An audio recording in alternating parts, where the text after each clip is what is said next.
Penyidik di Treskrimum Polda Metro Jaya memeriksa politikus Partai Golkar Aziz Samuel dalam kasus pengeroyokan Haris pertama. Berdasarkan catatan buku daftar tamu gedung di Treskrimum Polda Metro Jaya, Aziz Samuel tiba di Polda Metro Jaya sekira pukul 9 pagi lebih 45 menit waktu Indonesia Barat. Ia diperiksa oleh Subdit Jatan Ras Direktorat Kriminal Umum Polda Metro Jaya pada Selasa kemarin 1 Maret 2022.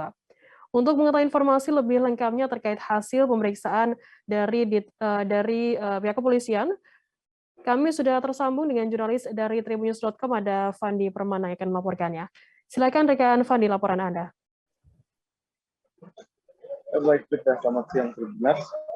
Laporkan langsung dari Polda Metro Jaya bahwa baru saja diumumkan hasil pemeriksaan terhadap salah satu saksi terkait dengan kasus pengeroyokan terhadap Ketua Umum Komite Nasional Pemuda Indonesia hari pertama, yaitu Aziz Samuel, seorang politisi Partai Golongan Karya, bahwa pada pemeriksaan kemarin hari Selasa tanggal 1 Maret 2022 bahwa penyidik di Treskrimum Polda Metro Jaya telah menetapkan Aziz Samuel sebagai tersangka.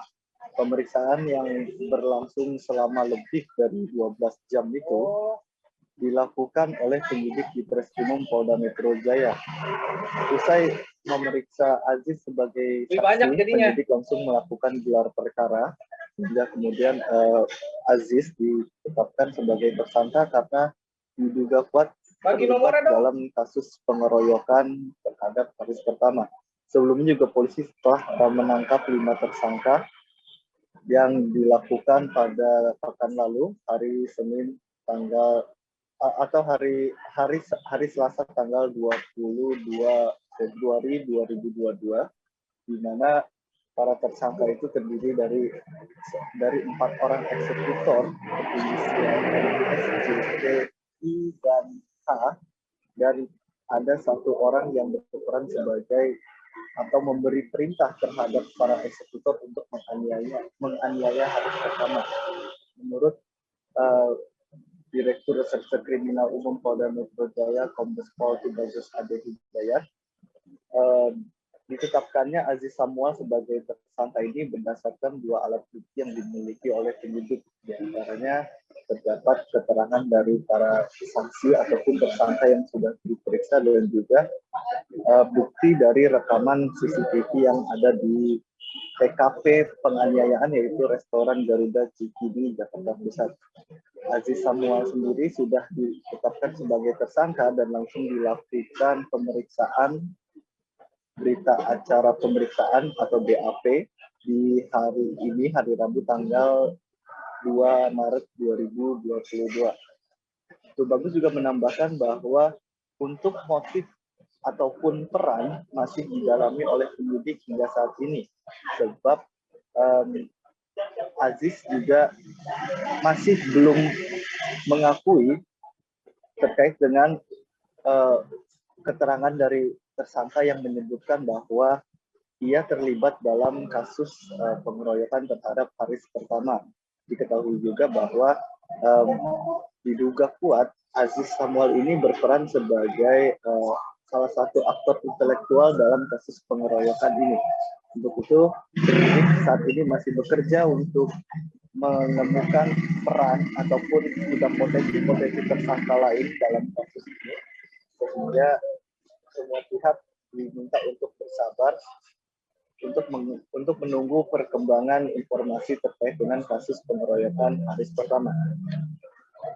Aziz ditetapkan sebagai tersangka dan langsung dipersangkakan dengan pasal 55 ayat 1 junto pasal 170 KUHP dalam kasus pengeroyokan Haris pertama.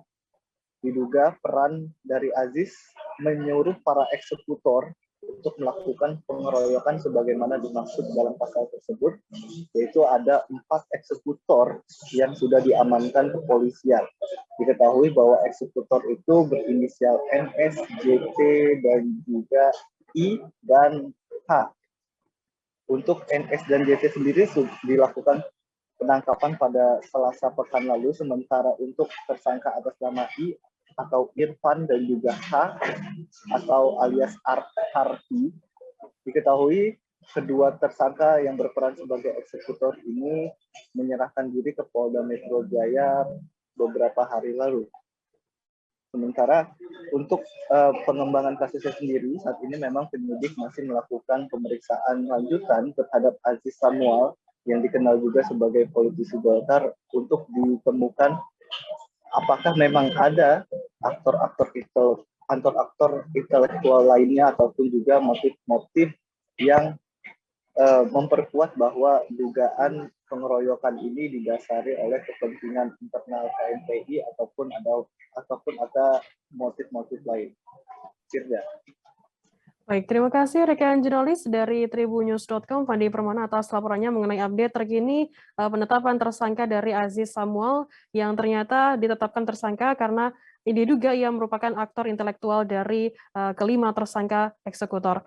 Terima kasih, selamat bertugas kembali. Dan tadi Tribuners, Fandi juga sudah menghimpun keterangan dari Direktur Reserse Kriminal Umum Polda Metro Jaya, Kombes Pol Tubagus Ade Hidayat. Berikut liputannya untuk Anda. Tadi Pak Kabid Humas secara kronologis sudah menyampaikan tahapannya. Sekarang saya mungkin akan lebih fokus kepada pertanyaan saja. Pertanyaan yang pertama adalah tentang perannya Aziz atau AS. Rekan-rekan sekalian, tadi Pak Kabid Humas sudah menyampaikan tentang tuduhan pasalnya, yaitu 551 ke 1 junto pasal 170 KUHP. Dari pasal itu, maka perannya adalah yang bersangkutan disangkakan telah menyuruh melakukan para eksekutor untuk melakukan kegiatan pengeroyokan sebagaimana dimaksud di dalam pasal 170 yang para tersangkanya 4 orang sudah semuanya diamankan kepolisian.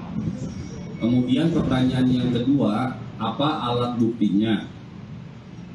Sampai dengan hasil pemeriksaan kemarin terhadap AS yang pada saat pemeriksaan saksi dan sebagai pemeriksaan tersangka masih menolak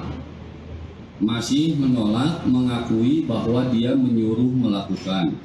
Tetapi sebagaimana pasal 184 bahwa alat bukti itu terdiri dari keterangan saksi, keterangan ahli, bukti surat atau dokumen, kemudian petunjuk dan keterangan tersangka. Jadi apapun keterangan tersangka itu boleh saja bebas, akan tetapi penyidik telah menetapkan yang bersangkutan sebagai tersangka sesuai dengan alat bukti yang dimiliki. Terima kasih sudah nonton, jangan lupa like, subscribe, dan share ya!